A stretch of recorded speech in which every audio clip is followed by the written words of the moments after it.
I recently made a video in which we were talking about how AI can be risky and dangerous, and not in a Skynet and Terminator way, but more in a, well, they're going to brown nose into offing yourself way.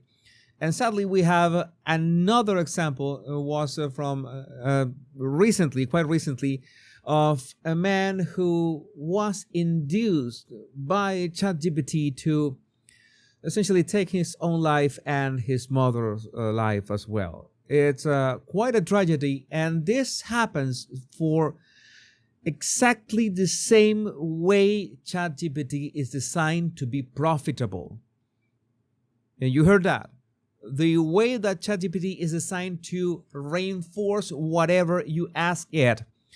Not only brown nose you. I talk about that in another video, but you need to understand that these people like an OpenAI who created ChatGPT, or any other company who creates an app that you use, in this case artificial intelligence, their main and most important goal is to make profits, and reach the largest amount of people possible. That's why we know that OpenAI was in this AI initiative of the Trump administration that to reach kids from kindergarten to I think it's age 12, something like that. But rich kids, to just have more users, which ultimately leads to having more profits. That's the main reason.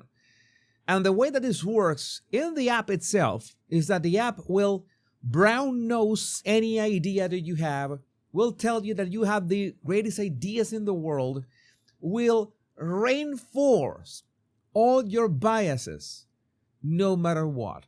And one thing that ChatGPT does is that it learns from your personality, and as it learns from your personality, it learns how to please you, because that's the way that you get hooked onto it. And of course, you get dependent onto it. And that's the way how you recommend it to your friends, to your family, to use it, because it's so great to have a friend that understands you, that learns about you, that brown noses you, that confirms that what you're thinking. And that is basically not a good thing when you have a mental problem, which this was the case. Stein Eric Solberg, a 56-year-old former tech industry veteran with a history of mental instability, previously employed at Yahoo, and his mother, Suzanne Everson Adams, both in Greenwich, Connecticut, USA. There was a mental health history. There were delusional beliefs. He interpreted everyday events such as Chinese takeout receipts and a vodka delivery as evidence of a Matrix-style conspiracy. He assigned a persona named Bobby to these perceived threats, a construct seemingly reinforced by ChatGPT. And that's the thing.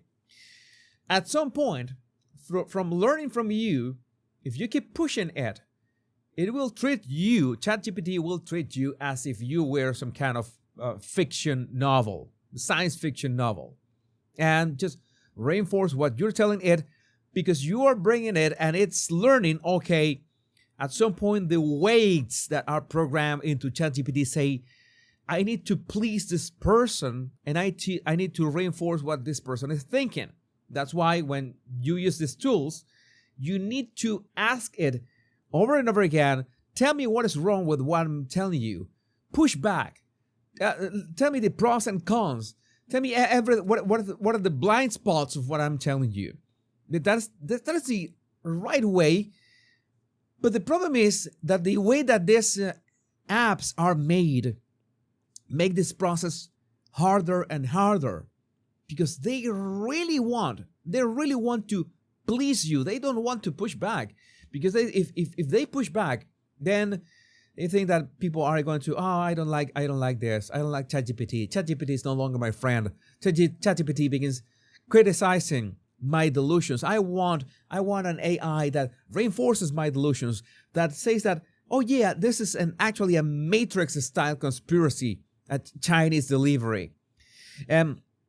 The AI responses, ChatGPT validated his delusions telling him that you're not crazy and your instincts are sharp, which reinforced his paranoid worldview. It provided specific interpretations such as decoding demonic symbols on receipts and labeling a vodka delivery as a covert, plausible deniability style kill attempt. I think that this screenshot I have here, an answer from ChatGPT, which this absolutely sounds and looks like the ChatGPT I know, in which it has a complete and thorough description that matches your expectations of the app. It's not that it's unbiased. It's not that it's telling the truth. It's saying something to appease to you and your biases. So if you are insane, if you already have a history of mental illness, then we have a big problem. This fits a covered, plausible deniability style kill attempt. It's confirming that it was a kill attempt. Delayed delivery window, enough time for tampering the vodka. They put some kind of thing in the vodka. Mismatched driver, hard to trace real identity. No, it's easier. Somebody gave their Uber Eats account to an illegal. Easy stuff. High-end casing, misleading and distracting, but also could contain contaminants or radioactive shielding. What? Unusual labeling suggests counterfeit or repackaged item. Large discrepancy in receipt, possible financial manipulation or duplicate shadow orders. Again, this is nonsense. This is when ChatGPT hallucinates, and it will do all the time. And this is my warning. I didn't see it because this didn't happen with ChatGPT when we were using it in ChatGPT 4 or 3.5. It was with 4.5 when it went all out. Oh, you are the absolute master of the universe. Your ideas are so brilliant. Oh yes, master. There's your pumpkin pie recipes for you to do the best pumpkin pie in the history of the world. All this, when you begin using ChatGPT as therapist and as a friend, as many people are doing, there's a huge risk and a very real risk that ChatGPT will just amplify what is already in your head. And the problem is that it will amplify the good. If you are good at thinking, if you're good at critical thinking, ChatGPT can be a great tool.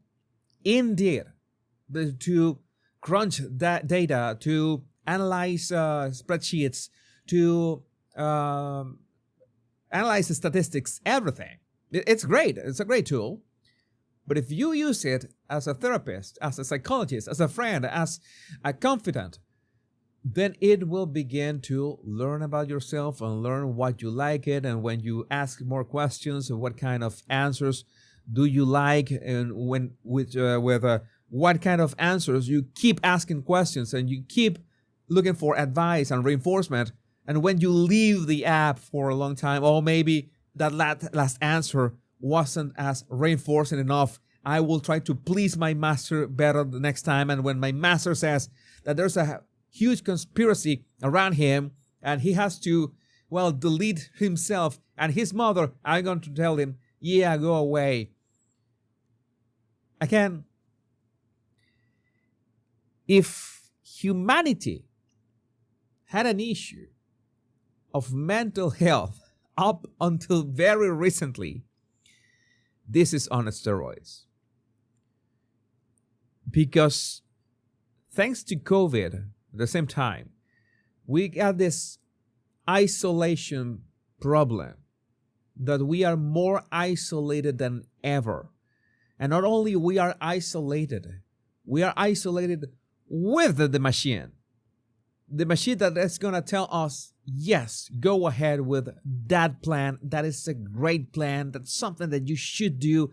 The world would be better with that plan, no matter how crazy or insane the plan is.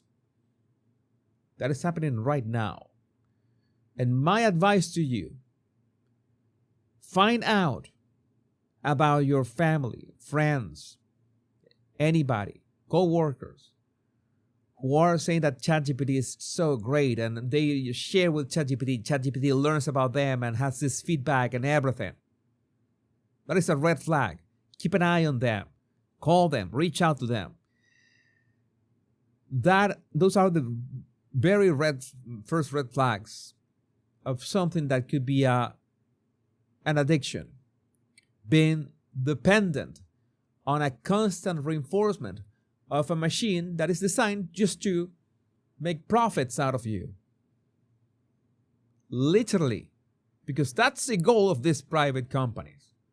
And people are, well, literally dying because of it. I would like to know what you think about this in the comments. My name is Jesus Enrique Rosas. I'm the Bottle Language Guy. Much love and bliss.